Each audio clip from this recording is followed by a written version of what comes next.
भाजपचे मुख्य प्रवक्ते नवनाथ बन यांनी पत्रकार परिषद घेत विरोधी पक्षनेते राहुल गांधींच्या छात्रों की गूंज या कार्यक्रमावरून आरोप केलेत। राहुल गांधींचा कार्यक्रम म्हणजे पैसों की गूंज कार्यक्रम असून 3 ते 3.5 हजार लोकांना 35-35 हजार रुपये दिल्याचा आरोप नवनाथ बन यांनी केला आहे।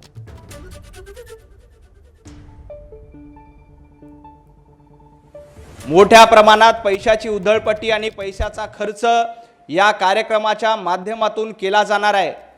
या कार्यक्रमामध्ये एका व्यक्तीला बोलवण्यासाठी जवळपास 3,000 ते 3,500 रुपये दिले जाणार आहे।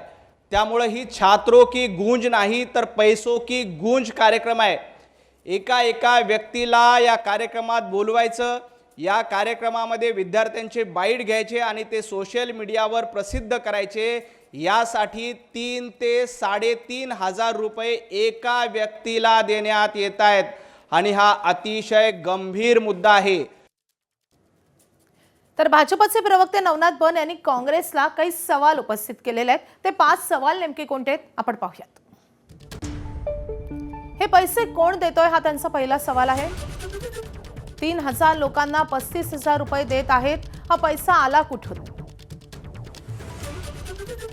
फंडिंग आहे का असाही सवाल त्यांनी उपस्थित केलाय।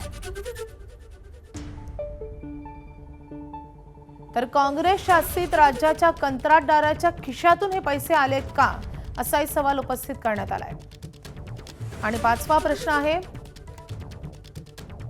राहुल गांधींना रिलॉन्चिंग केलं जात असून त्यांचं बजेट किती हजार कोटींचं आहे?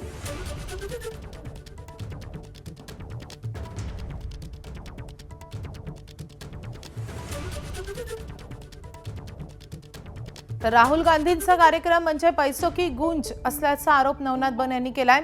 या कार्यक्रमावर पैशांची उधळपट्टी केली जाते। राहुल गांधी प्रसिद्धी मिळवण्याचा प्रयत्न करतायत असा आरोप नवनाथ बन यांनी केलाय। या कार्यक्रमासाठी 9 ते 10 कोटींचा खर्च झाल्याचा दावा नवनाथ बन यांनी केलाय।